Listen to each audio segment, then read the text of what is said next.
Hola, hola. Vamos a ver las propiedades coligativas de las disoluciones. Consideremos, primeramente, un recipiente en el que nosotros tenemos un disolvente, ¿vale?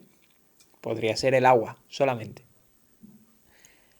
Aparte tenemos el soluto, pero como veis la cuchara está sin utilizar porque yo todavía no he cogido soluto y lo he introducido ahí en el disolvente, ¿vale? Si hiciera eso y luego agitamos, entonces tendría una disolución.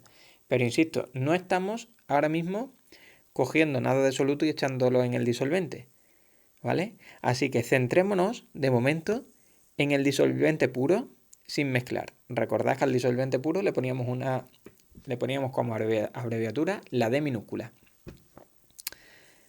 Bien, a ese disolvente nosotros le podemos asignar unas determinadas características o propiedades, como pueden ser la presión del vapor del disolvente,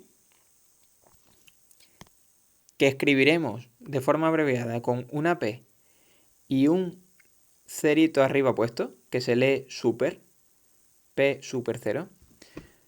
Se lee super porque los subíndices que... A ver, las cosas que se escriben abajo se leen subíndices y las que se leen arriba, las que se escriben arriba serían superíndices. Entonces, cuando yo coloque abajo algo se lee sub y si lo pongo arriba se lee super. Así que esto es P super 0, representa la presión de vapor del disolvente. Y que también podemos abreviar como presión de vapor del disolvente. Yo prefiero esta segunda notación porque es mucho más clara. Sigue más el hilo de lo que llevamos dado. Entonces, presión de vapor, P sub V, del disolvente, pues entre paréntesis una D minúscula, ¿vale? Pero si alguna vez os aparece P super 0 en alguna fórmula, en el libro o en los apuntes, pues que sepáis que es esta, ¿ok? Más características que pueden tener el disolvente puro, pues puede tener una determinada temperatura de fusión, que es a la temperatura a la que pasa de sólido a líquido y también de líquido a sólido. Así que la temperatura de congelación o solidificación coincide con la de fusión. Esa temperatura de fusión del disolvente puro la vamos a apuntar como T sub fus y entre paréntesis D, temperatura de fusión del disolvente. Y temperatura de ebullición del disolvente, que la vamos a apuntar como T sub EB y entre paréntesis D minúscula, ¿vale? Ahora, esas me las van a tener que dar de datos, seguramente. O bien me tienen que dar el resto para que yo lo calcule. Pero generalmente es un dato, ¿vale? Son las características del disolvente puro sin mezclar. Si el disolvente es el agua, estas dos de la derecha, las dos temperaturas estas de fusión y de ebullición, no me las van a dar porque se considera que el alumno las debe saber, las debe conocer. ¿A qué temperatura funde el agua? A 0 grados centígrados. ¿A qué temperatura ebulle el agua? A 100 grados centígrados, ¿vale? Así que si el disolvente es el agua, temperatura de fusión del agua 0 grados centígrados, temperatura de ebullición del agua 100 grados centígrados. Importante, ¿eh? Eso se da por sabido, así que no será un dato en el ejercicio. Bueno, bien, pues ya sabemos que al disolvente puro se le pueden asignar esas propiedades o características. ¿Qué sucede cuando nosotros ahora cogemos soluto, lo echamos aquí y agitamos? Pues entonces lo que sucede es que ya no tengo la misma sustancia. Lo que tengo ahora es una disolución, que es la mezcla del disolvente y el soluto. ¿Va a tener esas mismas características? No, porque no es la misma sustancia. Esto era una sustancia pura y esto es una mezcla. ¿Cómo afecta el hecho de que haya soluto mezclado con el disolvente? ¿Cómo le va a afectar a la presión del vapor? ¿Cómo le va a afectar a la temperatura de fusión? ¿Y cómo le va a afectar a la temperatura de ebullición? Bueno, pues la presión de vapor va a descender, la temperatura de fusión va a descender y la temperatura de ebullición va a aumentar. ¿Vale? Eso es algo que se observó en el laboratorio. Cuando digo se observó en el laboratorio no es que se observó una vez, sino que tras hacer muchos experimentos pues se observaba eso. ¿Vale? ¿Y qué ley empírica o qué ley que se ajusta a esos resultados experimentales y a esas evidencias vistas en el laboratorio se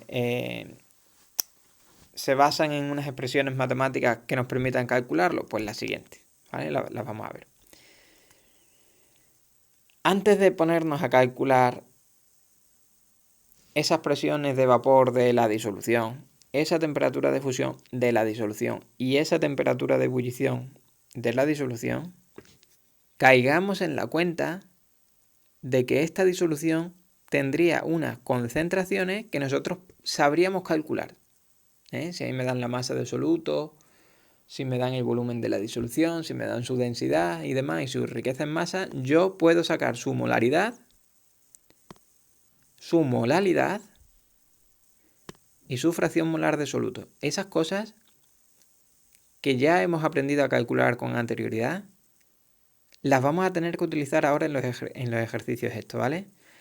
Hago de recordatorio que la molaridad es moles de soluto entre el volumen de disolución en litros, la molaridad es los moles de soluto entre la masa del disolvente en kilogramos y la fracción molar de soluto son los moles de soluto entre los moles totales, es decir, suma de moles de soluto y de moles de disolvente. Bien, recordado esto, ¿cómo habrá que calcular la presión de vapor de la disolución? Vale. La presión de vapor de la disolución, que ahora vamos a asignar con una P solamente, ¿veis? Antes se ponía, si cogéis la notación de arriba, P super 0 es presión de vapor del disolvente y P solita presión de vapor de la disolución. Vale, pero con la notación que yo os recomiendo, presión de vapor de la disolución sería P sub V con una D, ¿vale?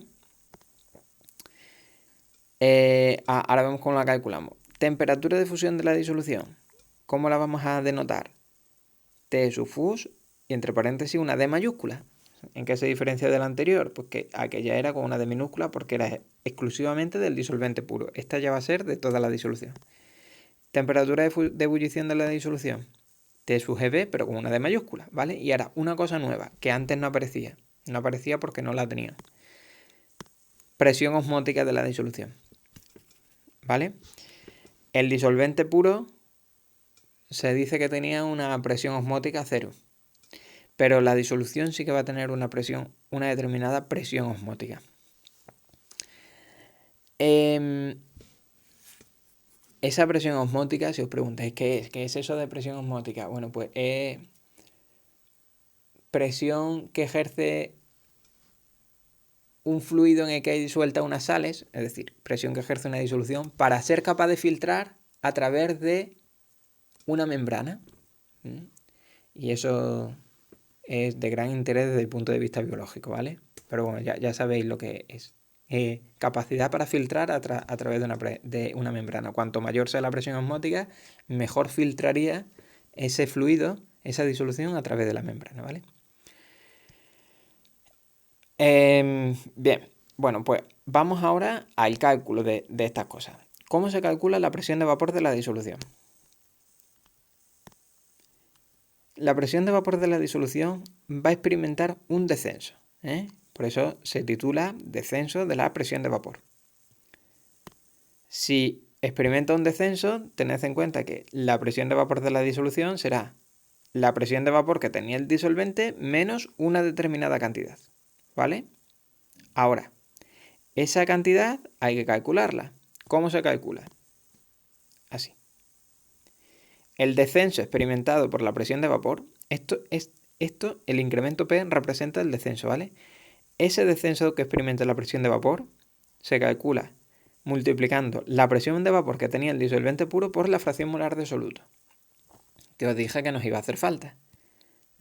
Luego ya, una vez yo he calculado el descenso de la presión de vapor, si me preguntan por la presión de vapor que tiene ahora la disolución, pues solamente tengo que hacer la presión de vapor que tenía el disolvente menos ese descenso. ¿Ok? Eso por un lado. Ahora,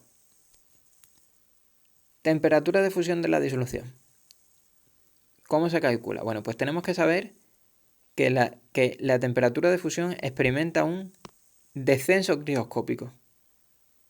O sea que la temperatura de fusión que va a tener la disolución es la temperatura de fusión que tenía el disolvente puro menos una determinada cantidad, ¿vale? Menos una variación de temperatura.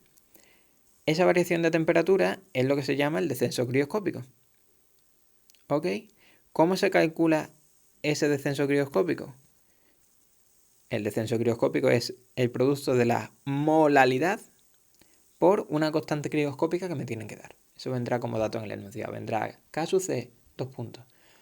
O constante crioscópica, K, 2 puntos. ¿Vale? Así que me piden el descenso crioscópico solamente, calculo solamente esta parte de abajo. ¿Que me piden la temperatura a la que funde la disolución?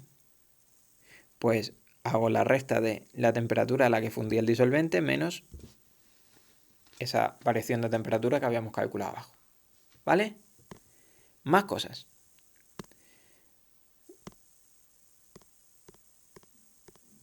Ahí la voy a liar parda. Temperatura de ebullición de la disolución. Pues esto va a experimentar un aumento. Con respecto a la temperatura a la que a la que ebullía el disolvente, por ejemplo, el disolvente ebullía a 100 grados centígrados. Pues desde el momento en el que yo coja y le eche un soluto, ya va a ebullir a una temperatura mayor, a lo mejor a 102 grados o una cosa así. Si fuese así, el aumento ebulloscópico sería de 2 grados, es decir, la diferencia está 100. ¿Vale? Bien, bueno, pues ese aumento ebulloscópico me dice que la temperatura de ebullición de la disolución va a ser la temperatura de ebullición del disolvente más ese aumento. ¿Cómo calculamos ese aumento? Pues parecido a como lo hacíamos antes. Molalidad, pero ahora por la constante ebulloscópica que me la tienen que dar. Y finalmente, esa presión osmótica, ¿cómo se calcula? Bueno, pues va a ser el producto, se pone con la letra pi de abreviatura y va a ser la molalidad. Como veis, aparecen todas las cosas que os había dicho antes. Aparece la fracción molar de soluto, la molaridad. Presión osmótica es molaridad por R y por T. La R es 0,082 atmósferas litro mol Kelvin. Y la temperatura es la temperatura a la que esté la disolución en Kelvin, obligatoriamente, ¿vale? Bueno, pues ahí quedaríamos esta parte de propiedades coligativas. Lo que vamos a hacer ahora es algún ejemplito.